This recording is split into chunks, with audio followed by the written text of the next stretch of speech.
자, 에피쿠로스 학파와 관련된 내용 이렇게 보자.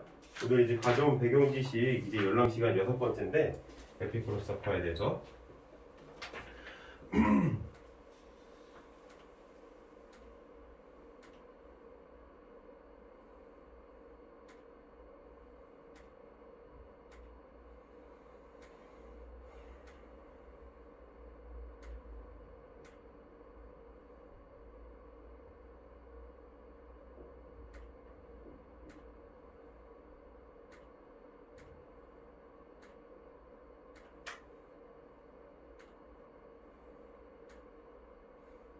수능 이제 모의고사 지문에서 이제 에피쿠로스 학파가 나온 게 조금 특이했지. 근데 이제 에피쿠로스가 뭘 얘기하려고 하는 학파이고 또 스토아 학파는 어떤 차이점이 있는지를 확인을 해보고 본문을 들어가 보자.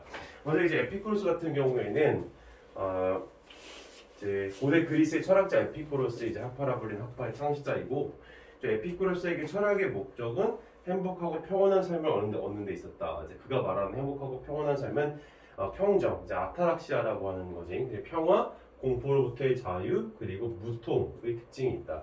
그는 쾌락과 고통은 무엇이 좋고 악한지에 대한 척도가 되고, 그는 쾌락을 되게 중요시 여기고 있는 거야. 그래서 죽음은 몸과 영혼의 종말이기 때문에 두려워하지 말아야 하며, 신은 인간을 벌주거나 보상하지 않고, 우주는 무한하고 영원하며, 세상의 모든 현상들은 궁극적으로는 빈 공간을 움직이는 원자들의 움직임과 상호작용으로 나온다고 가르쳤다라고 하고 있어. 그러니까 여기서 신에 대한 관념이 어때? 인간을 벌주거나 보상하지 않는다는 얘기를 나오고 있지. 이 본문 보면 알겠지만 에피쿠로스는 신이 인간 사이에 개입하지 않는다는 얘기를 해. 그리고 세상의 모든 현상들은 궁극적으로 빈 공간을 움직이는 원자들의 움직임으로 이루어진다라고 얘기하고 있어.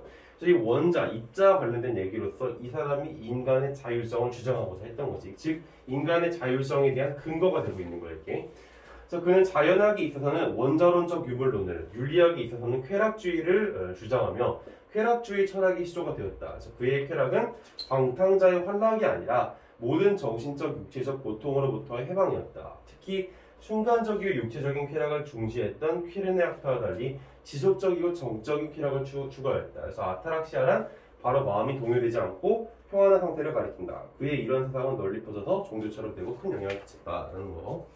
자, 그래서 또 에피쿠로스 학파가 철학적인 그 세상을 중심으로 어떠한 과학적인 어떤 영향을 미쳤고 또 어떠한 윤리학을 펼쳤는지에 대해서 짤막하게나마 좀 보자면은 여기 있는 건 뭐 다 읽지 않을 거고.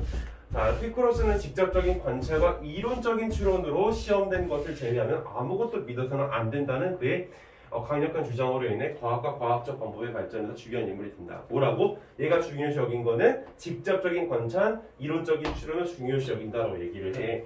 그래서 우리 본문 보면 알겠지만 본문에서 무슨 얘기가 나와? 이신론에 대한 얘기가 나오지. 이신론. 이신론이 뭐야? 이신론? 그러니까 신의 존재를 그냥 우리가 마음으로 느낀다든지 아니면 신의 존재를 자연에서 느껴지는 어떤 위험과 어떤 장엄함을 통해서 느끼는 것이 아니라 어떤 그런 신의 존재를 이성적으로 이제 파악하려고 하는 이제 노력이 바로 이신론적 관념이 되는 것이지. 그래서 여기서 지금 얘기하는 것처럼 직접적인 관찰, 그 이론적인 추론에 대한 얘기가 지금 이 본문에서 나오고 있는 이신론적 관점하고 결부되어지고 있음을 좀 볼 수가 있어. 그래서 그의 자연과 물리에 대한 많은 생각들은 우리 시대의 중요한 과학적 개념들을 예견했고, 그래서 어떠한 영향력이 있는지를 여기서 지금 보여주고 있고, 그 다음에 이제 두 번째 단락에 넘어가서 좀 보면은 이 사람이 이제 얘기하고 있는 것 중 하나가 또 원자론에 대한 얘기를 하고 있지. 그래서 세상에 일어나는 모든 것들은 원자들이 아무런 계획이나 목적 없이 충돌하고 되튀고 서로 부착함으로 인해 나타나는 것들이라고 그는 설명했대. 하지만 그 입자들이 운동이 단순한 직선이 아니라 방향이 바뀐다라고 말을 하지. 그래서 이런 점에서 데모크리토스의 원자론과 달랐다. 그래서 이것은 이전의 원자론에서는 필연적이었던 결정론을 피하고 세상에 자유의지를 부여한 것이라 할 수 있다라고 얘기하고 있어. 뭐라고? 자유의지에 대한 단초를 만들고 있는 게 바로 원자론이라고. 자, 에피쿠로스의 철학은 모든 선하고 나쁜 것은 쾌락과 고통의 지각에서 오는 것이라고 했다. 좋은 것은 기쁜 것이고 나쁜 것은 고통스러운 것이다. 그래서 쾌락과 고통은 에피쿠로스에 의하면 선함과 악함이 궁극적인 도덕적 기준이다. 그래서 아까 전에 위에서 한 얘기를 똑같이 하고 있으면 볼 수 있고, 여기 넘어가서 에피쿠로스는 이제 아리스토텔레스와 반대로 죽음은 뭐라 그래서 두려워할 대상이 아니다라고 이렇게 얘기를 했어. 사람이 죽을 때 그 사람은 더 이상 존재하지 않기 때문에 아무것도 느낄 수 없고 죽음의 고통도 느끼지 못한다. 따라서 에피쿠로스의 유명한 말대로 죽음은 우리에게 아무것도 아니다. 그래서 이 사람은 지금 죽음으로부터의 두려움에서 우리를 해방시키는 굉장히 중요시 여긴다는 걸 본문에서 볼 수 있었을 거야. 그래서 우리가 존재할 때는 죽음이 존재하지 않으며 죽음이 존재할 때 우리는 존재하지 않는다. 그러니까 죽음과 함께 모든 감각과 의식은 끝나기 때문에 죽음에는 쾌락도 고통도 없다. 죽음에 대한 두려움은 죽음에 대한 인식이 있을 것이라는 잘못된 믿음 때문에 생겨난다. 자, 그 다음에 에피쿠로스는 신에 대해서 자기가 어떤 주장을 펼치는지를 이 바로 삼도 논법이라고 하는 걸 통해서 얘기를 했는데 이게 지금 무슨 얘기인지 한번 봐보자. 어려운 얘기는 아니야. 신이 왜 악을 방관하는 것인가에 대한 에피쿠로스의 질문인데 그러니까 배경 지식 열람 시간이다 보니까 아무래도 조금 더 디테일한 정보를 가져오긴 했어. 그러니까 신은 악을 없애려 하지만 그럴 수 없는 것인가? 그렇다면 신은 전지전능한 것이 아니다. 그러니까 신은 악을 없애야만 한다는 주장이지. 그렇다면 그는 할 수 있지만 하지 않고 있는 것인가? 그렇다면 그는 악을 갖고 있는 것이다. 악을 냅두고 있는 거니까. 그렇다면 그는 능력도 있고 없애려 하기도 하는가? 그렇다면 악이 어떻게 있을 수 있는가? 그렇다면 그는 능력도 없고 없애려 하지도 않는가? 그렇다면 우리는 왜 그를 신이라고 부르는가? 라는 논리를 펼치고 있는 것이지. 그러니까 신은 악을 없애려고 하는 선의도 가지고 있고 능력도 있는데 왜 이렇게 악이 여전히 이 세상에 존재하는가? 그렇다면 우리는 왜 그를 신이라고 부르는가 이거야. 그래서 에피쿠로스는 신의 존재 자체는 부정하지 않았어. 이 본문을 보면 알겠지만 그 대신에 그는 신들이 우리에게 신경을 쓰지 않을지도 모르고 따라서 현생이나 내세에서 우리를 벌하려고 하지 않을 것이라고 주장을 한 거야. 그러니까 신이 만약에 이 인간사에 개입을 한다면 악은 존재할 수가 없기 때문이지. 근데 악은 존재하니까 신은 인간사에 개입하지 않는다. 이런 논리를 펼치고 있는 거야. 자, 거기까지 좀 보도록 하고 에피쿠로스는 그 다음에 이제 아래 스토아파는 본인들이 이제 시간이 될 때 잠깐 한번 이제 참고적으로 보면 좋을 것 같아. 그러면 우리가 오늘 같이 봐야 될 여기 본문을 들어가 보도록 해보자고. 지금 방금 전에 얘기한 것들이 이 본문에서 대부분 다 지금 나오지 보면 자, 고대 그리스 시대의 사람들은 신에 의해 우주가 운행된다고 믿는 결정론적 세계관 속에서 신에 대한 두려움이나 신이 야기한다고 생각되는 자연재해나 천체 현상 등에 대한 두려움을 떨치지 못했다. 에피쿠로스는 당대의 사람들이 이러한 잘못된 믿음에서 벗어나도록 하는 것이 중요하다고 보았고 이를 위해 인간이 행복에 이를 수 있도록 자연학을 바탕으로 자신의 세상을 전개하였다라고 얘기하고 있어. 자, 전기를 한번 해보자. 자, 사람들은 신이 우주를 운행한다라고 보는 결정론적 세계관을 가지고 있었대. 여기다가 좀 정리를 해보자면 일반적인 사람들이지 결정론적 세계관을 가지고 있다라는 거야.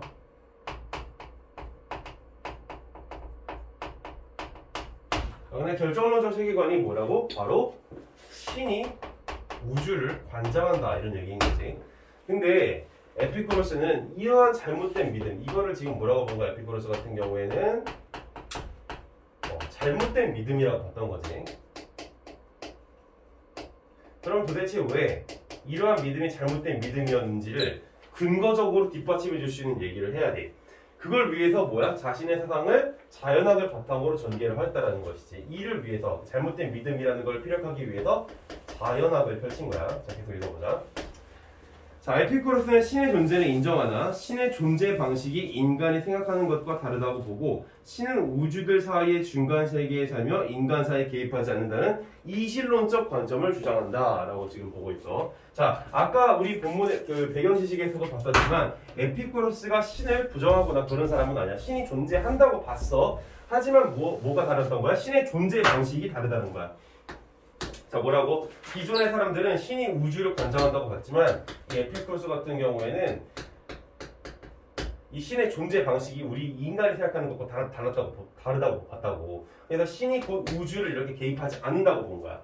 그래서 신은 우주들 사이의 중간 세계에 살고 인간사에 개입하지 않는다는 이실론적 관점을 취한다. 그는 불사하는 존재인 신은 최고로 행복한 상태이고 다른 어떤 것에게도 고통을 주지 않고 모든 고통은 물론 분노와 호의와 같은 것으로부터 자유롭다고 말한다. 그러니까 최고로 행복한 상태에 있다라는 거야, 신이.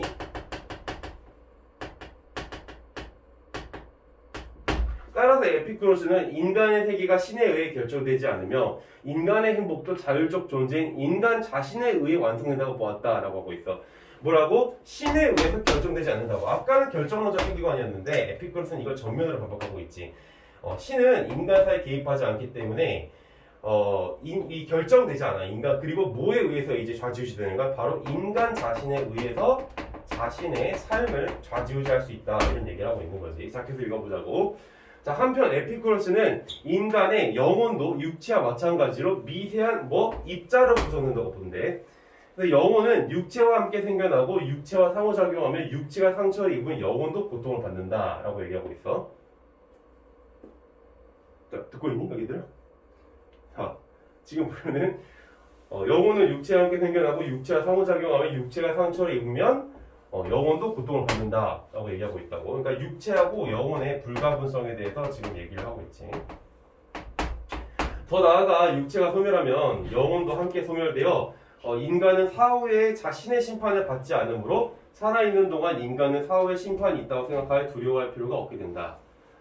이러한 생각은 인간으로 하여금 죽음에 대한 모든 두려움에서 벗어나게 하는 근거가 된다라고 얘기하고 있어. 자, 여기까지 한번 읽어봤는데 잠깐만.